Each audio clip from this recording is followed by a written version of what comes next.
We're asking whether you've lost trust in the police. 020 7862 2222. The families of the Nottingham knife attack victims say that they're sickened to learn that officers have shared details of their loved ones' injuries on WhatsApp. Last month, a disciplinary hearing heard a crude and distasteful message about Grace O'Malley Kumar, Barnaby Webber and Ian Coates was sent to a police group following Valdo Calacan's attack last June. One member of the group, PC Matthew Gell, then forwarded them to his wife and a friend. He was given a final written warning, while the author of the original message was dealt with informally. Barnaby's mother, Emma, has accused police of needless voyeurism, while Grace's father, Dr Sanjoy Kumar, shared his disgust in a letter to Nottinghamshire Police. Meanwhile, former Victims Commissioner Dame Vera Beard said the incident was capable of damaging trust in policing. So, we've seen this before. You start here, Donna. Do you think this will make us all think we can't trust the police to do anything?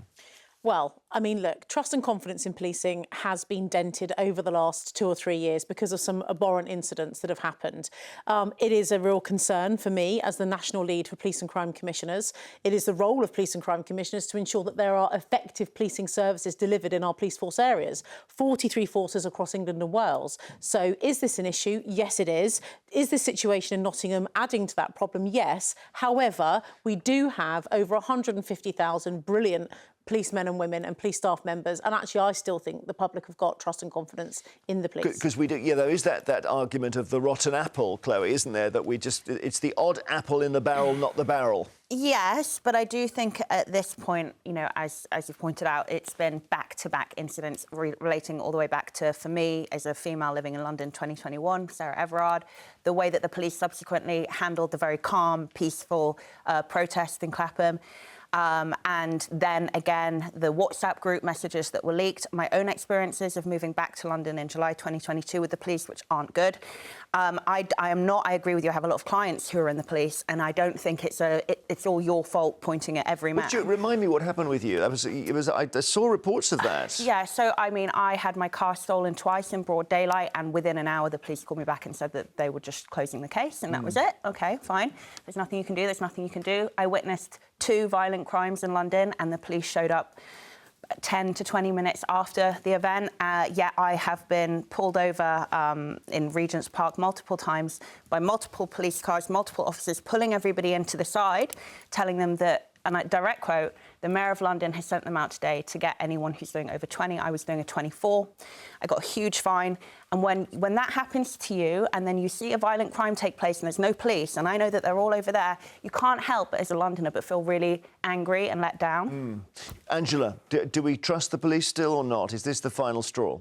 I think there are so many final straws. What is going on with your recruitment process? How do you decide that people who are to represent the rule of law, to provide confidence to the members of the public who feel that these are the guardians of our safety and security, again and again, and it's obviously, when I say not just the violent crime and the absolute disregard for the sanctity of the human life that has passed, the absolute irreverence. I mean, it happened with Nicole Smallman and Bilba Henry. Yeah. It's happened before. Was that not enough of a clarion call, and still it's happening? On top of that, it's compounded by the way the police are so keen to burnish their credentials in the community. They're jumping around at the Notting Hill Carnival. They're taking the knee. All very well and good. That's great if fundamental policing is happening. And meanwhile, you know, all the terrible protests that have been happening every week in London, some really heinous behaviour. There's a legitimate protest to have about what's going on in the Middle East from the pro-Palestinian movement, but some of it has just been basically overlooked. You know, people dressed as Hamas terrorists. I don't understand what's going on with the police. It seems to me very simple. It's not a difficult job. It is a difficult job in terms of the deployment of what you have to do, but in terms of understanding the rule of law and what we want, it's very simple. Look after us, and it's not happening. Donna. Yeah, I think they're really good points. You know, actually, the situation of what happened in Nottingham is deplorable. You know, the fact that these police officers shared images of, we understand the victim's injuries on WhatsApp. One officer had sent it to PC Gell forwarding it on, as you've said, to his wife and to a friend. These are massively upsetting, disrespectful. It did actually pass the gross misconduct test, as you've heard.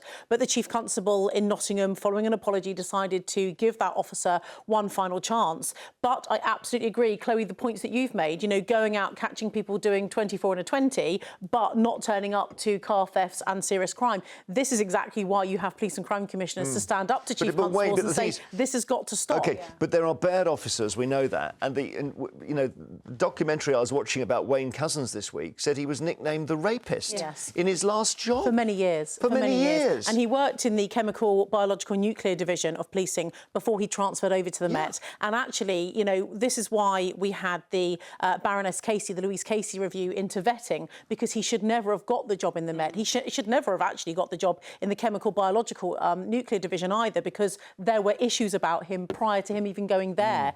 And actually, you know, if we learn by bad things that happen, then you could say it's not all lost. OK. And Wayne Couzens is a great example. All right, but I would think if anyone on this panel, God forbid, were to be the victim of a violent murder, I'm guessing that the officers who attend the scene will take pictures of our bodies and share them. I think that's now, we've got to assume that's going to happen. So that's another element to worry about, that you know, a picture of your corpse could be shared to their relatives. I mean, this is nuts. And this is what troubles me the most. If this was, as you said, the bad apple syndrome, the very fact that it had happened before with those two women, terrible murders in London, the Sarah Everard case, terrible, still is shocking even to this day. What more does it take for the whole of your 150,000 police force would know those were terrible things, and still they had, what is it, arrogance, entitlement, a sense of invincibility that meant that they would still do exactly what Jeremy said, share them amongst I think Can I just quantify? Do you think it won't happen? Well, no, I think we have got 158,000 roughly police officers working across England and Wales, and I think that the vast majority of those are really decent men and women who go into this job, a very tough job, as you've said, because they want to help people. However, we do have a small number of very, very bad people who are abusing their warrant card. Every major murder, it seems to happen. Gary in County Durham, what do you think? Can we trust the police not to photograph us if we're murdered? No, never. What it is, let me just give you a stat first. We have the highest paid police force in Europe. We also have more police on the beat per square mile than any other country in Europe. So that's one thing I want to get across first. We have more police on the beat per square mile. Yeah, than Germany, than France, than bigger Italy. countries. OK. Yes, we are. But if you look at the you know, they said that we're undermanned by police, but we're not. OK, all right. Not doing the job properly.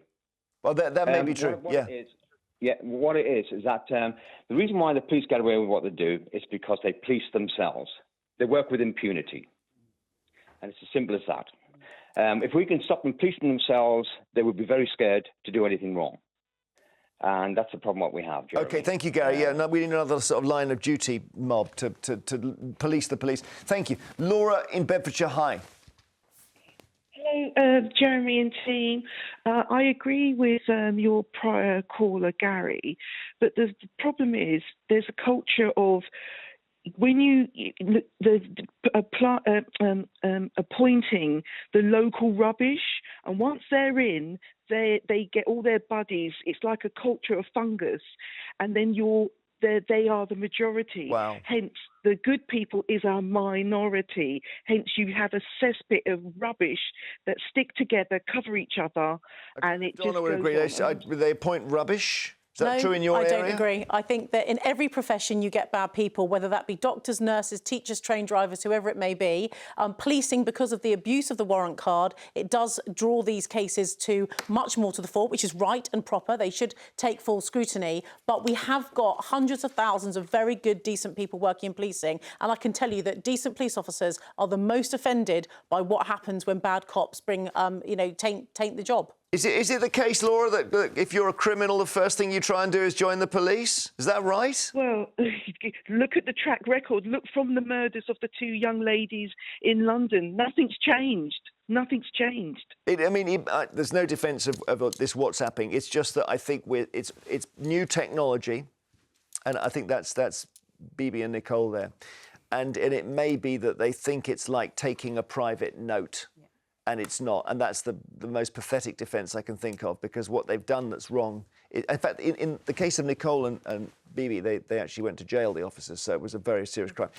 but sharing it is inexcusable. Stay with us if you can, Donna. We'll take more calls from you after the break. Have you lost trust in the police, or is this just, bad apples, not a bad barrel? 0207 862 2222. See you shortly. Oof. Chloe, Angela and Donna Jones from the Association of Police and Crime Commissioners are with us this morning. Later we'll be asking if Boris Johnson is the Tory party's only hope.